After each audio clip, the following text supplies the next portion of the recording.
I took $56,000 I had saved and paid for a trip to Miami with my daughter and son-in-law. At the airport, my son-in-law laughed and told me, "I forgot to pay for your ticket. Stay home, loser." I just signaled to a police officer I knew, and the show began. The loser got 12 years in prison. Subscribe to the channel for more stories like this and comment the city you're watching from. I'm Brandon, and at 63 years old, I thought I had seen every kind of disappointment life could throw at me. I was wrong. Standing in Miami International Airport that Tuesday morning, watching my own daughter turn her back on me while her husband laughed at my humiliation, I realized there are depths of betrayal that can still take your breath away. The $56,000 had taken me 3 years to save. 3 years of working double shifts at the warehouse, skipping meals, driving my old Honda, until the wheels nearly fell off. Every penny was earned with one dream in mind, taking Riley and George on the trip of a lifetime to Miami. My late wife Sarah had always talked about visiting South Beach, walking along Ocean Drive, feeling the warm sand between her toes. She never got that chance. Cancer took her before we could make those dreams reality. But I had a second chance with Riley.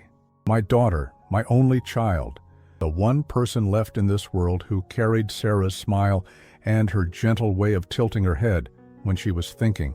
At least, that's who I thought she was. The plan had been simple: 3 round-trip tickets to Miami, a week at a beachfront hotel, dinners at fancy restaurants where they brought you warm bread before you even ordered. I wanted to show Riley and George that their old man wasn't the failure they seemed to think I was. That despite my worn hands and my second-hand clothes, I could still provide something beautiful for my family. I had called Riley 2 months ago to surprise her with the news. Her reaction should have been my first warning. "A trip to Miami?" she had said, her voice flat. "Dad, we can't just drop everything and go on vacation. It's all paid for, sweetheart. The flights, the hotel, everything. I've been planning this for months." There was a long pause, then George's voice in the background saying something I couldn't quite make out. When Riley came back on the line, her tone had changed. "Well, I suppose we could make it work. When were you thinking?" That should have been my second warning. The lack of excitement, the way she sounded like she was doing me a favor instead of being thrilled about a free vacation. But I was so desperate to reconnect with her, so hopeful that this trip could bridge the growing distance between us, that I ignored every red flag. The morning of our flight, I arrived at the airport 2 hours early. I always did that for important things, a habit left over from my younger days when punctuality could mean the difference between life and death. I checked my bag, got my boarding pass, and waited by the gate like an excited kid on Christmas morning. Riley and George showed up 30 minutes before boarding, and something felt off immediately. George was carrying a single leather duffel bag, expensive looking with gold hardware. Riley had a designer suitcase I'd never seen before. They both looked like they'd stepped out of a magazine, all crisp clothes and confident smiles. They looked like people who belonged in first class, not like family members grateful for a generous gift. "Dad," Riley said, giving me a quick hug that felt more like an obligation than affection. "Ready for this?" "More than ready," I said, trying to match her energy. "I've been looking forward to this for months." George clapped me on the shoulder with a grip that was just a little too firm. "Hope you're ready to spend some money, Brandon. Miami isn't cheap." I forced a laugh. "Don't worry about that. I've got everything covered." That's when George's expression changed. Something flickered across his face, something I'd seen before but couldn't quite place. He exchanged a look with Riley, and she nodded slightly. "Actually, Dad," Riley said, her voice taking on that same flat tone from our phone call, "there's been a little mix-up with the reservations." My stomach dropped. "What kind of mix-up?" George stepped forward, his smile widening in a way that made my skin crawl. "Well, see, the thing is, Brandon, I forgot to pay for your ticket. Looks like there's only 2 seats on this flight." The words hit me like a physical blow. "Forgot to pay for my ticket? But I gave you the confirmation numbers. I booked all 3 tickets months ago." "Oh, that," George waved dismissively. "Yeah, I had to make some changes to the reservation. Different seats, you know, first class instead of coach, and, well, I guess I just forgot to include you in the upgrade." I looked at Riley, waiting for her to explain that this was some kind of mistake, that she would fix it, that she wouldn't let her husband humiliate her father like this. Instead, she was studying her fingernails like they were the most fascinating things in the world. "Riley," I said, my voice barely above a whisper. She finally looked up, but not at me. She looked at George, then at the departure board, then back at her hands. "Maybe you could catch the next flight, Dad. We'll wait for you in Miami." The casual cruelty of it took my breath away. This wasn't a mistake or a miscommunication. This was deliberate. They had planned this. They had let me drive to the airport, let me check my bag, let me sit here excited and hopeful, all while knowing they were about to leave me behind. George laughed, actually laughed, as he saw the realization dawn on my face. "Come on, Brandon. Don't look so shocked. You didn't really think we wanted to spend a week babysitting you, did you? Stay home where you belong, old man. Maybe next time don't bite off more than you can chew."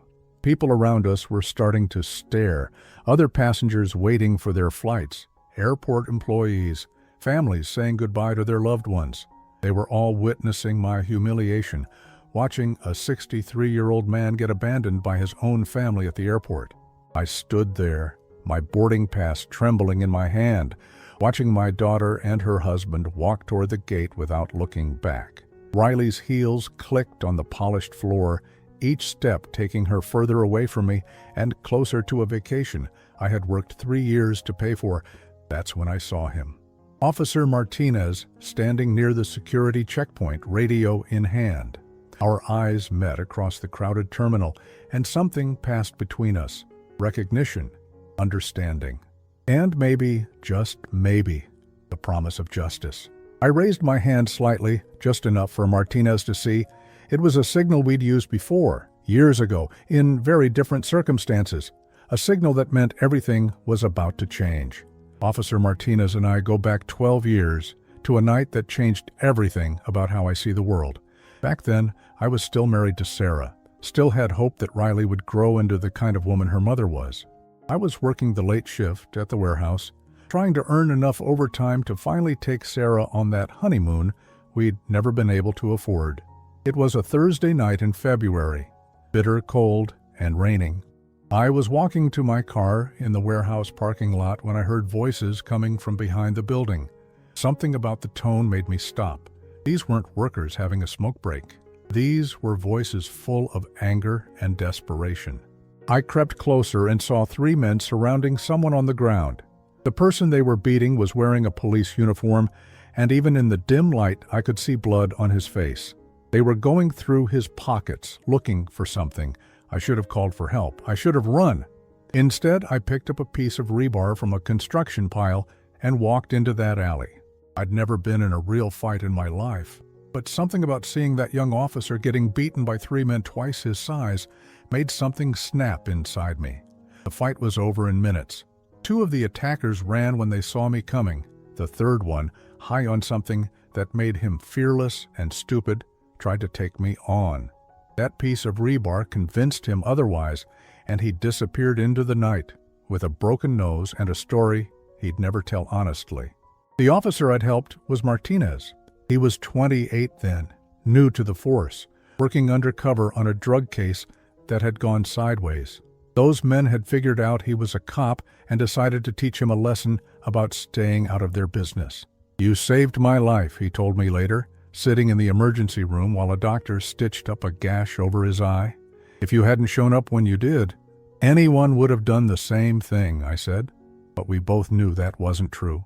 The warehouse parking lot had security cameras that somehow never worked when they were needed. The night security guard had a habit of taking long breaks in his car with the radio turned up loud.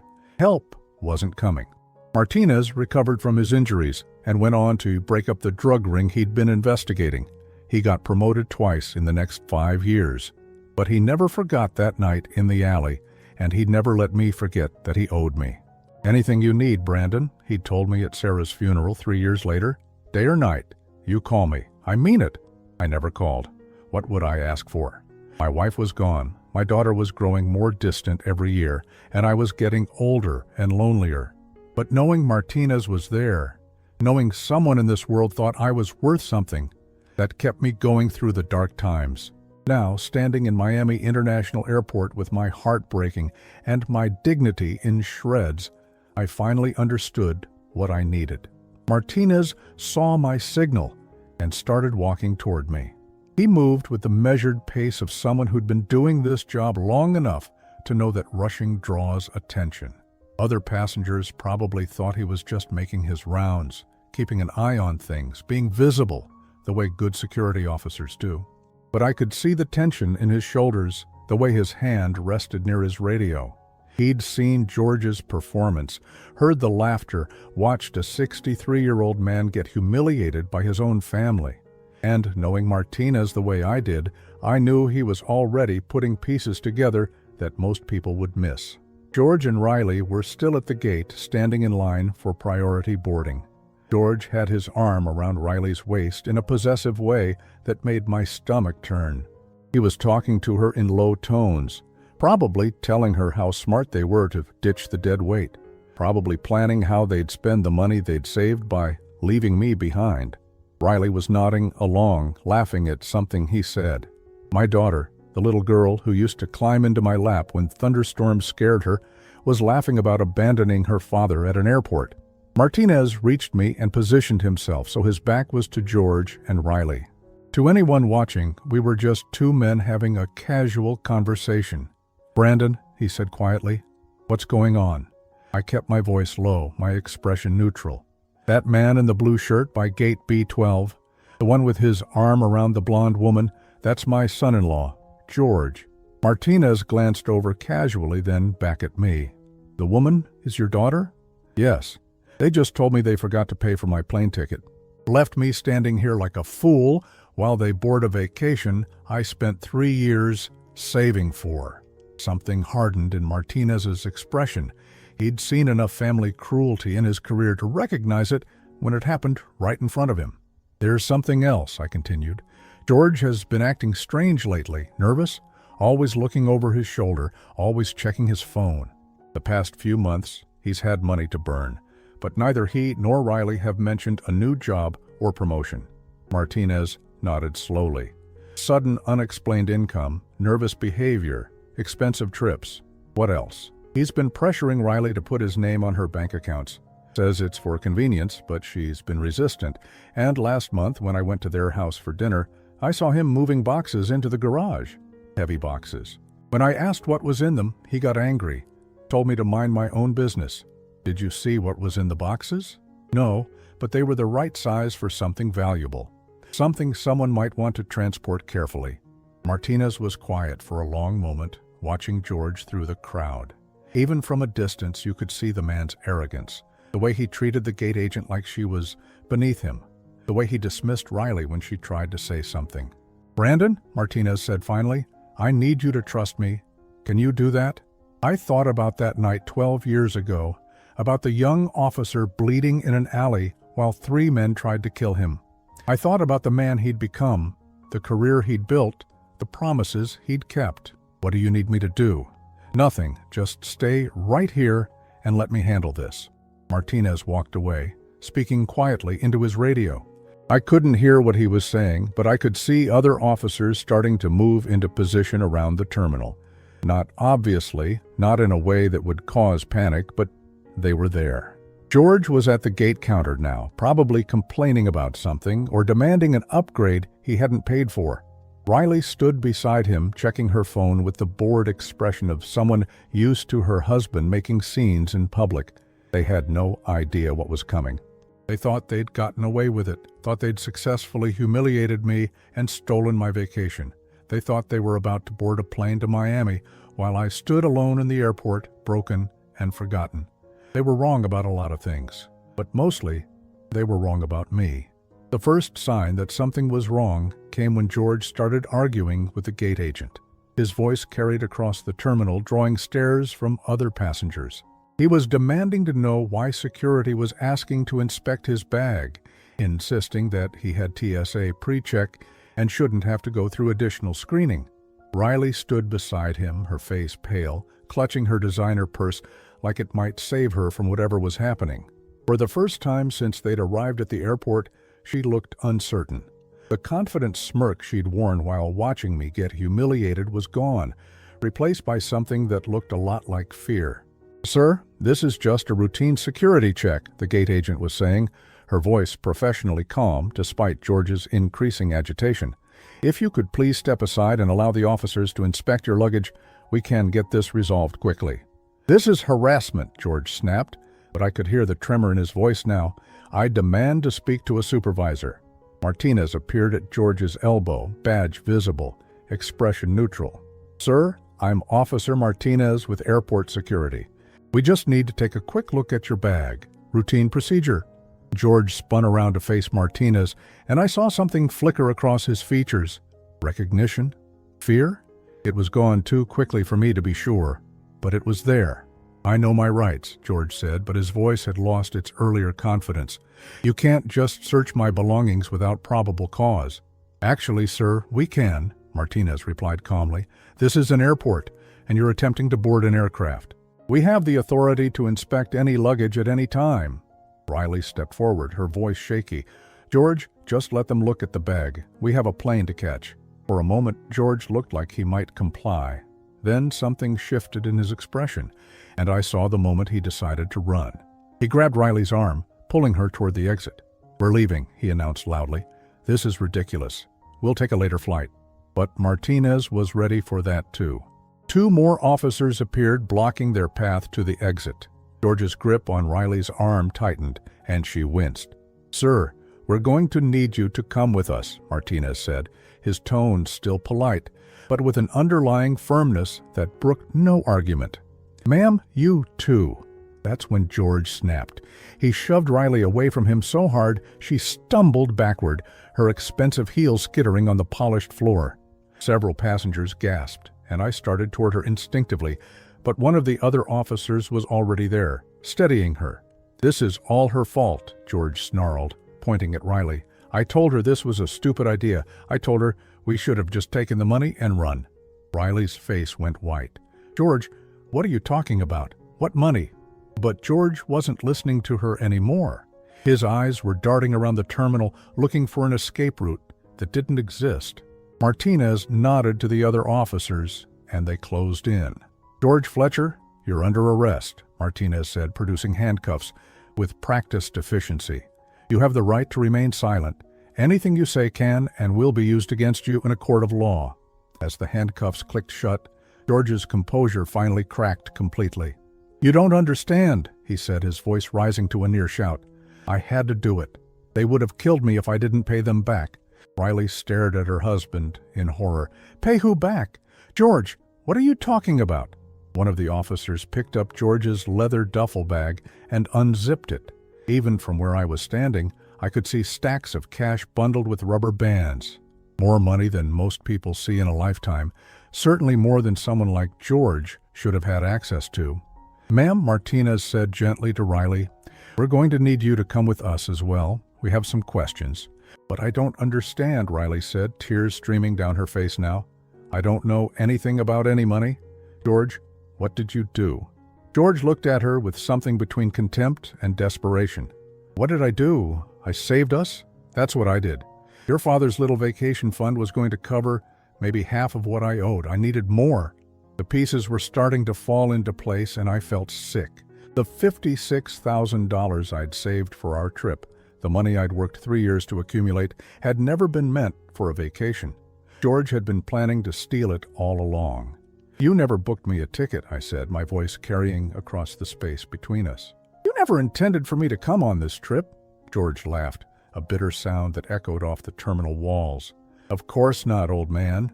You think I wanted to spend a week listening to you tell stories about the good old days? This was always about the money."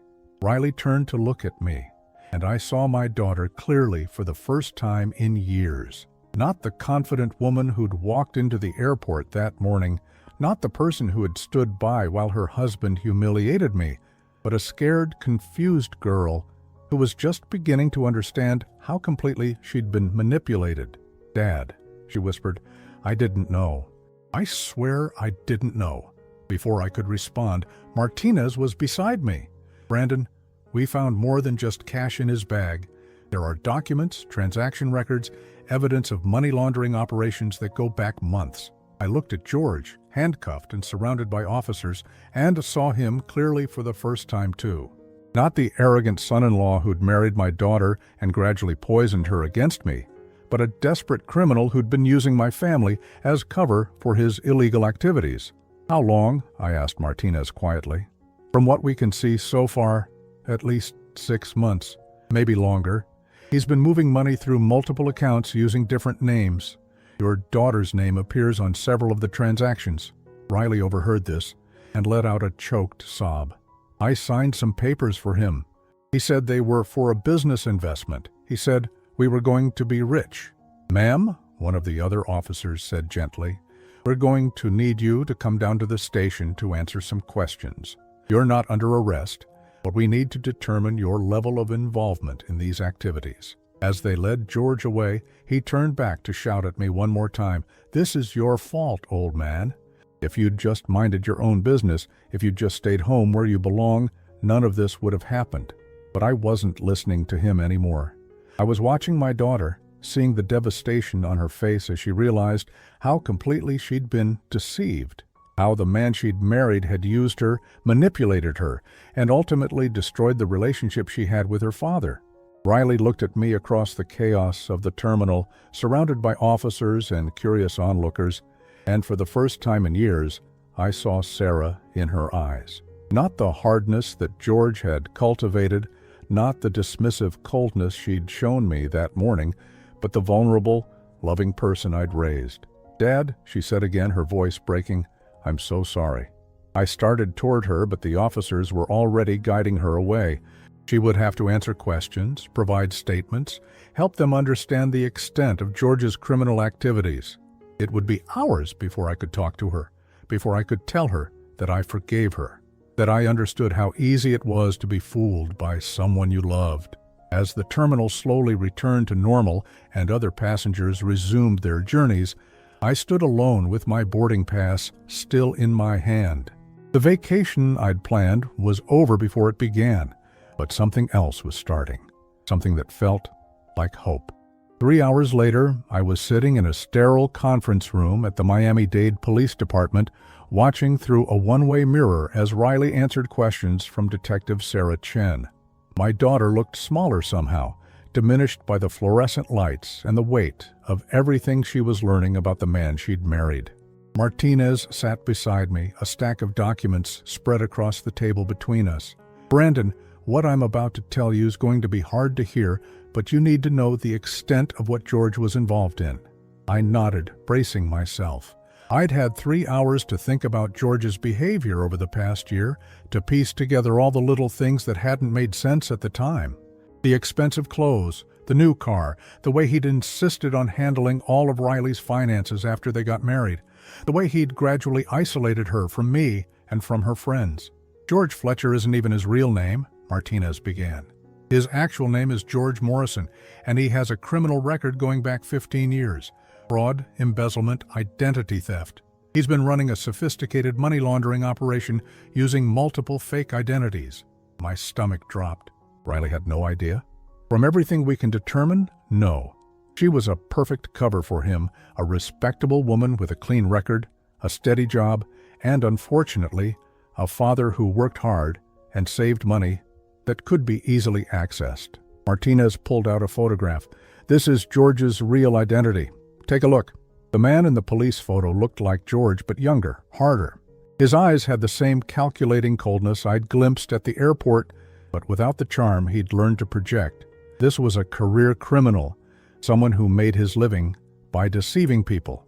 "He targeted Riley specifically," Martinez continued. "We found evidence that he researched her for months before they met. He knew about her job, knew about you, knew about the life insurance money she inherited when your wife passed away. The betrayal cut deeper than I'd imagined possible. Sarah's life insurance, the money she'd left for Riley to have security and opportunities, had been part of George's plan from the beginning."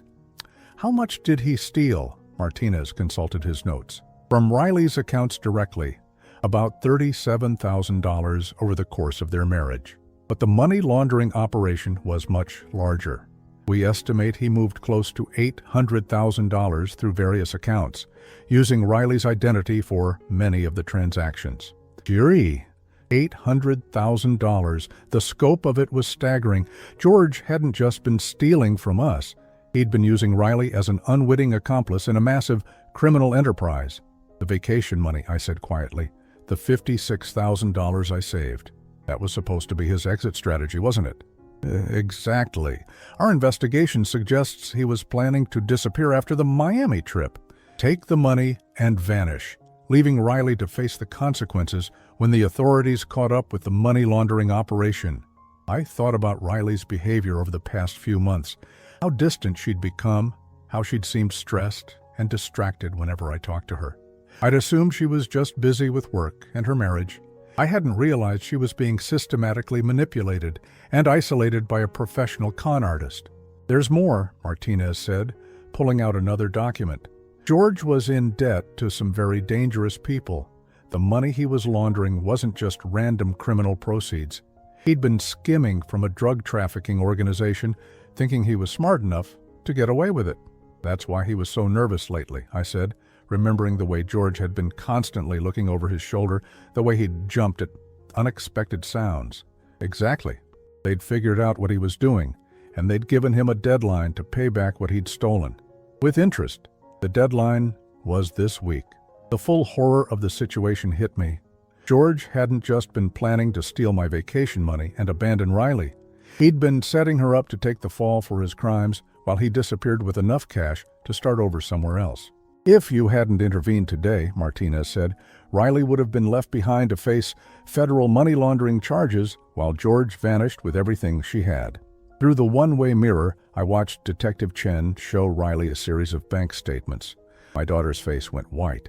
As she recognized her own signature on documents she clearly didn't remember signing. He had me sign so many papers, Riley was saying, her voice barely audible through the speaker. He said they were for investments for our future. He said I should trust him because he understood finance better than I did. Detective Chen's voice was gentle but persistent. Mrs. Fletcher, I need you to think carefully. Did your husband ever ask you to carry anything through airport security? Any packages or bags? Riley shook her head. No, never, but... She paused, looking troubled. He did ask me to keep some of his business papers in my safe deposit box. He said his office wasn't secure enough for important documents. Martinez turned to me.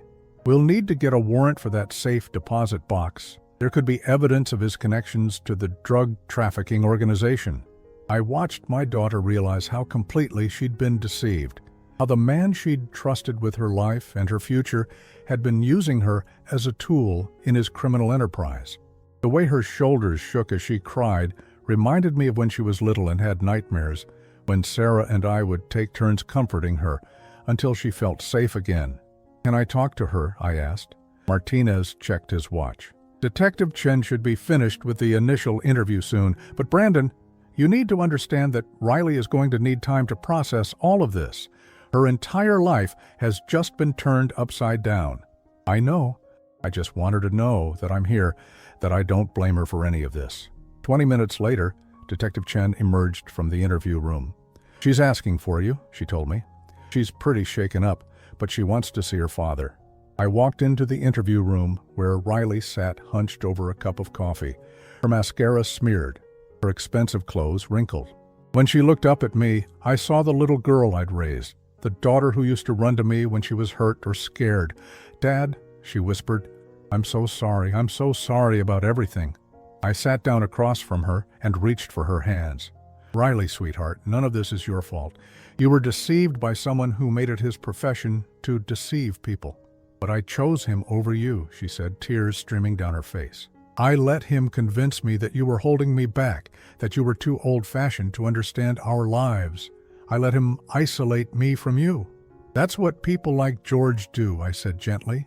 They identify the relationships that matter most to their victims and then systematically destroy them. It makes it easier to control someone when they don't have anyone else to turn to. Riley looked down at our joined hands.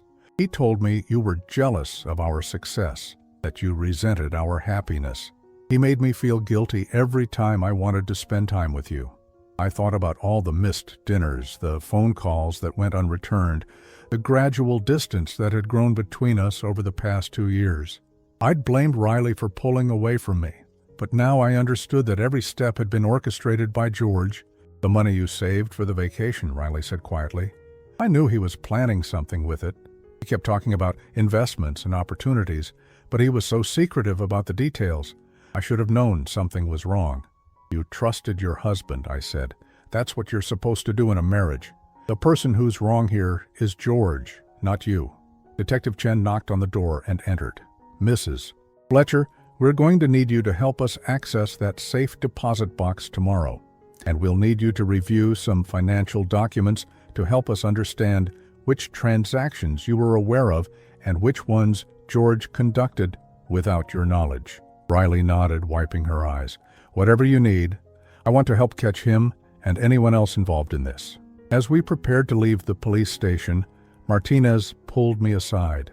"Brandon, I need you to know that George is facing serious federal charges: money laundering, fraud, identity theft, conspiracy. He's looking at 12 to 15 years minimum. 12 to 15 years. Justice, finally, for all the pain he'd caused my family." "What about the people he owed money to?" I asked. "The drug traffickers. Are Riley and I safe?" "We're coordinating with federal agencies to roll up the entire organization. George's cooperation will be valuable to them, and that should provide protection for your family." I looked back at Riley, who was gathering her purse and the tissues Detective Chen had provided.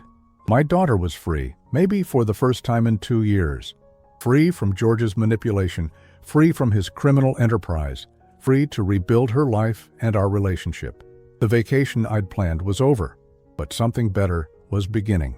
Something that looked like truth, like justice, and like the possibility of healing.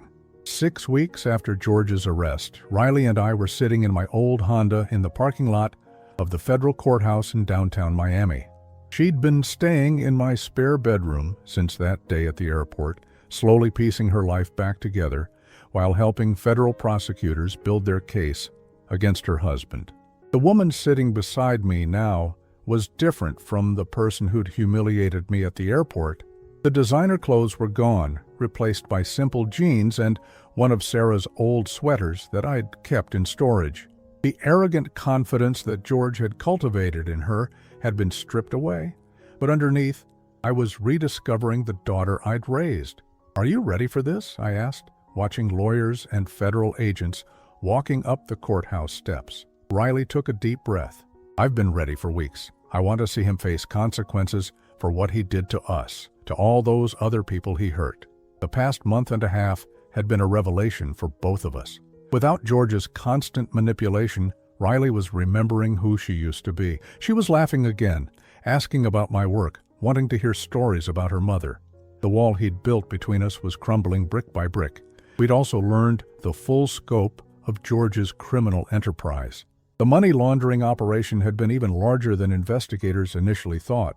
Over 18 months, he'd moved more than $2 million through various accounts, using not just Riley's identity, but the identities of at least 6 other women he'd targeted in different cities. "Dad," Riley said quietly, "there's something I need to tell you before we go in there."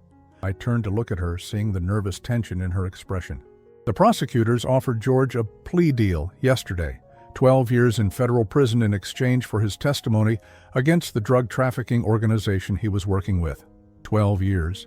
It felt both like justice and like not nearly enough for the damage he'd caused. "Did he take it?" Riley nodded. His lawyer convinced him it was better than risking a trial and potentially getting 25 years. But Dad, as part of the deal, he has to make restitution to all his victims. Or I waited, sensing there was more. They recovered most of the money from his accounts, about $1.8 million total.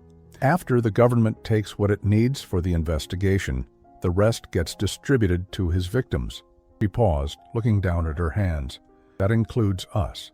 "How much?" "The $56,000 you saved for our vacation, plus everything he stole from my accounts, plus damages for the identity theft. The prosecutor says we should get back around $120,000. $120,000. Enough to truly start over, to rebuild what George had destroyed. But more than the money, it was validation that what he'd done to us was wrong, that there were consequences for treating people the way he'd treated us. "There's something else," Riley continued. "Detective Chen told me yesterday that George admitted he never intended to take me to Miami. The plan was always to take your money and disappear. He was going to drug my drink at the airport and leave me unconscious in the bathroom while he boarded the plane alone. The casual cruelty of it still took my breath away. George hadn't just been planning to steal from us. He'd been planning to abandon Riley in an airport, drugged and helpless, while federal agents closed in on the money laundering operation. He would have left you to face charges for crimes you knew nothing about," I said, "while he started a new life somewhere else with a new identity and enough money to do it all over again to someone else's family." Riley's voice was steady, but I could see the anger burning in her eyes. "I hope he serves every day of those 12 years. We walked into the courthouse together, passing through security and taking the elevator to the 15th floor, where George's sentencing hearing was scheduled. The hallway was filled with federal agents, prosecutors, and other victims of his schemes. I recognized Detective Chen talking to a woman about Riley's age who was crying into a tissue. "That's Margaret," Riley whispered. "She was married to George 3 years ago before he disappeared and left her with $50,000 in debt and a foreclosure notice. He thought she was his only victim. George had been doing this for years, moving from city to city, targeting vulnerable women, building relationships based on lies, and then vanishing with everything they had. Riley and I were just his most recent victims, saved only by my connection to Martinez and the random chance that George had chosen the wrong airport for his final escape." Inside the courtroom, I saw George for the first time since his arrest. He was wearing an orange jumpsuit and shackles, his hair unwashed, his face pale from weeks in federal custody. The arrogant man who'd laughed at my humiliation was gone, replaced by someone who looked smaller, defeated. When George's eyes met mine across the courtroom, I saw no remorse, no regret for the pain he'd caused. Just resentment and anger that his carefully planned escape had been thwarted. He was angry at getting caught, not sorry for what he'd done. Federal Judge Patricia Hernandez called the court to order, and George's lawyer stood to present his client's plea agreement. 12 years in federal prison, full restitution to all identified victims, and testimony against the drug trafficking organization that had been his partners. "Mr. Morrison," Judge Hernandez said, using George's real name, "before I accept this plea agreement, I want to hear from some of your victims. The court needs to understand the full impact of your crimes." Margaret went first, describing how George had courted her for 8 months before convincing her to refinance her house and give him access to the equity. How he disappeared the day before their planned wedding, leaving her homeless and facing bankruptcy. Another woman, Sandra, talked about how George had used her teenage daughter's college fund, convincing her it was an investment that would double the money in time for tuition payments. The daughter was now working 2 jobs and attending community college at night because the money was gone. Then it was Riley's turn. She walked to the podium with her head held high, carrying the statement she'd been working on for weeks. "Your Honor," she began, her voice clear and strong, "George Morrison didn't just steal money from me and my father. He stole 2 years of my life and nearly destroyed the most important relationship I have." She talked about the isolation, the manipulation, the way George had systematically turned her against me, how he'd made her feel guilty for loving her father, ashamed of our modest background, convinced that she deserved better than the family that had raised her. He made me believe that my father was holding me back, that family loyalty was weakness. He convinced me to participate in humiliating the man who worked 3 jobs to save money for a vacation he thought we all wanted. Riley's voice broke slightly, but she continued. "The worst part wasn't the money he stole. It was the way he made me complicit in hurting someone I love." When Riley finished and returned to her seat beside me, Judge Hernandez turned her attention to George. "Mr. Morrison, is there anything you'd like to say before I impose sentence?" George stood slowly, his lawyer's hand on his arm. For a moment, I thought he might actually apologize, might show some recognition of the pain he'd caused. Instead, he said, "I did what I had to do to survive. These people were marks, not victims. If they were stupid enough to trust me, that's their problem, not mine." A collective gasp went through the courtroom. Even George's own lawyer looked shocked by his complete lack of remorse. Judge Hernandez's expression hardened. "Mr. Morrison, in 30 years on this bench, I have rarely encountered such callous disregard for human suffering. Your victims trusted you, loved you, believed in the future you promised them. You exploited that trust for profit." He paused, looking down at the sentencing documents. "While I am bound by the terms of your plea agreement, I want to make something very clear. You will serve every day of your 12-year sentence. There will be no early release, no reduction for good behavior beyond what federal law requires, and when you are released, you will be monitored for the rest of your life." 12 years, justice, finally, for George Morrison. As the court officers led George away in shackles, he turned one last time to look at Riley and me. The hatred in his eyes was unmistakable, but it didn't frighten me anymore. He had no power over us now. He was just a bitter man facing the consequences of his choices.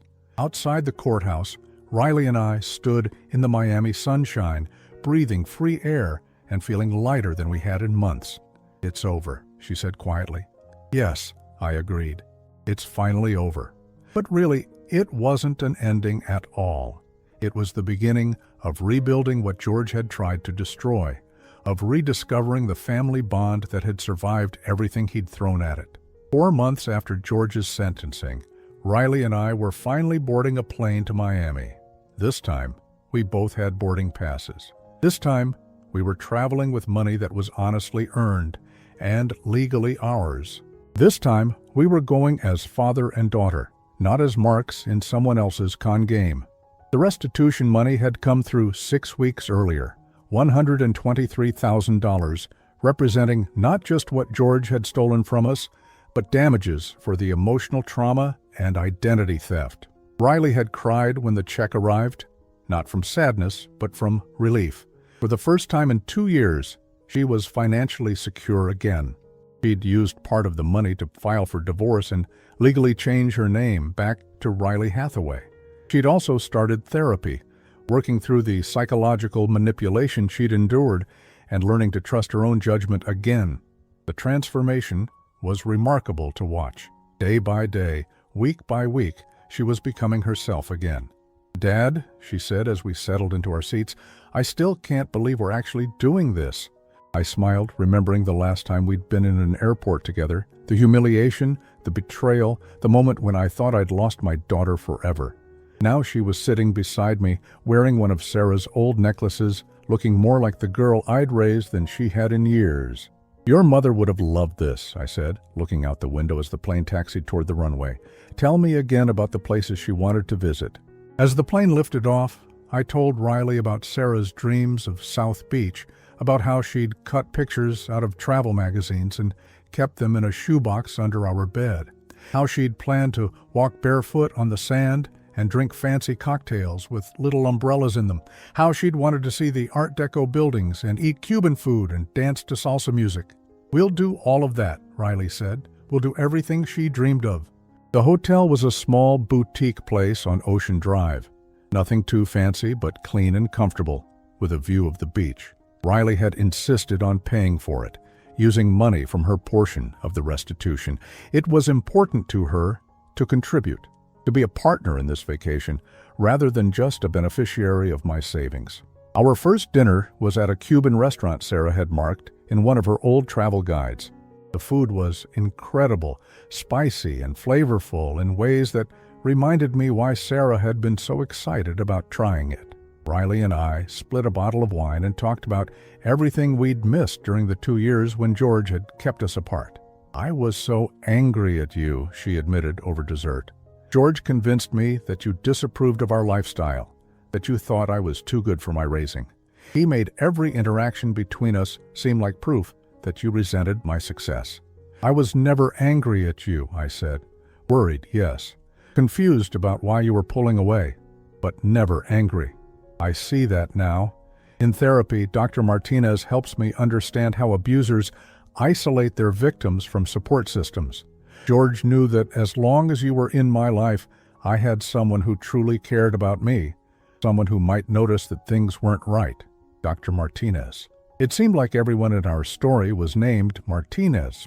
I'd asked Officer Martinez about it once, and he'd laughed and said it was the most common surname in Miami. Sometimes coincidences were just coincidences. On our second day, we visited the Art Deco district that Sarah had wanted to see. The buildings were exactly as beautiful as the pictures in her magazines, all pastel colors and geometric designs and elegant curves. Riley took hundreds of photos, documenting everything for the album she was making about our trip. "I want to remember all of this," she said, snapping a picture of me standing in front of a pink hotel. "I want to remember what it feels like to be happy again." We spent an hour at a sidewalk cafe, drinking Cuban coffee and watching people walk by. Families on vacation, couples holding hands, elderly people feeding seagulls from park benches. Normal people living normal lives, not looking over their shoulders or worrying about being conned or abandoned. "Dad," Riley said suddenly, "I need to ask you something." I waited, sensing this was important. "How did you know? About George, I mean. How did you know to signal Officer Martinez at the airport?" I'd been expecting this question for months. The truth was complicated, layered with years of observation and instinct, and the kind of knowledge that comes from living long enough to recognize patterns. "I didn't know for certain," I said carefully, "but there were signs. The way he controlled your finances, the way he discouraged you from spending time with me, the expensive purchases that didn't match his supposed income. And something about his behavior that last month, the nervousness, the way he kept checking his phone." "But you suspected something criminal?" "I suspected he wasn't who he claimed to be. When someone works as hard as George did to isolate you from people who love you, it usually means they're hiding something significant." Riley nodded slowly. I should have listened to those feelings I had. The little voice that said something wasn't right. But he was so convincing, so good at making me doubt my own perceptions. That's what people like George do professionally. They're experts at manipulation. The fact that you trusted him doesn't make you stupid or weak. It makes you human. On our third day, we took a boat tour of Biscayne Bay. The water was incredibly blue, and dolphins swam alongside our boat for several minutes. Riley squealed with delight, pointing and taking pictures like a child seeing magic for the first time. "Mom would have loved this," she said, watching the dolphins play in our wake. "She would have loved seeing you happy," I corrected. That's what she cared about most. That evening, we had dinner at the hotel restaurant and talked about the future. Riley was planning to move back to our hometown, maybe buy a small house near mine. She'd found a new job with a non-profit organization that helped financial crime victims, using her experience with George to help other people navigate similar situations. "I want to do something meaningful with what happened to us," she said. "Something that turns all that pain into something useful." I was proud of her, proud of the strength she'd found and the way she was choosing to rebuild her life. George had tried to break her, but he'd failed. She was stronger now than she'd been before she met him. On our last night in Miami, we walked along South Beach as the sun set over the water. The sky was painted in shades of orange and pink that Sarah would have loved. Riley slipped her arm through mine, and for a moment, I could almost feel my wife's presence walking beside us. "Thank you, Dad," Riley said quietly. "For what?" "For not giving up on me, for waiting for me to come back to you, for saving that money and planning this trip, even when I didn't deserve it." "You always deserved it," I said. "You're my daughter." That never changed, no matter what George convinced you to believe. We stood at the water's edge, letting the waves wash over our feet, watching the lights of the hotels reflect on the wet sand. This was what Sarah had dreamed of, this moment of peace and connection and simple joy. 6 months ago, I'd thought I'd lost my daughter forever. I'd stood alone in an airport, humiliated and abandoned, watching the two people I'd tried to provide for walk away without looking back. I'd felt like a failure, like the old man George had called me, useless and forgotten. Now, I knew better. I hadn't lost Riley. I'd saved her. By trusting my instincts, by reaching out to Martinez, by refusing to let George's plan succeed, I'd protected my daughter from something that could have destroyed her life completely. The $56,000 I'd saved for this vacation had ended up serving its purpose after all, just not in the way I'd originally planned. It had been the bait that exposed George's criminal enterprise, the trigger that brought down his house of cards and freed Riley from his manipulation. As we walked back toward the hotel, Riley stopped suddenly and turned to hug me. "I love you, Dad," she said, her voice thick with emotion. "I'm sorry it took me so long to remember that." "Yo. I love you too, sweetheart," I replied, holding my daughter close and feeling Sarah's presence in the warm Miami evening. "Welcome home." The vacation was almost over, but our new life together was just beginning. George was in federal prison, serving his 12-year sentence, and no longer a threat to anyone. The money was restored, our relationship was healed, and the future stretched ahead of us, filled with possibilities. At 63 years old, I'd learned that it's never too late for justice, never too late for truth, and never too late for family to find their way back to each other. Sometimes the best revenge isn't revenge at all. Sometimes it's simply living well, loving deeply, and refusing to let the darkness win. Standing on that Miami beach with my daughter beside me, I knew that Sarah would be proud of what we'd accomplished. We'd honored her memory by refusing to let George destroy what she'd helped create. We'd found our way back to each other, and that was worth more than all the money in the world.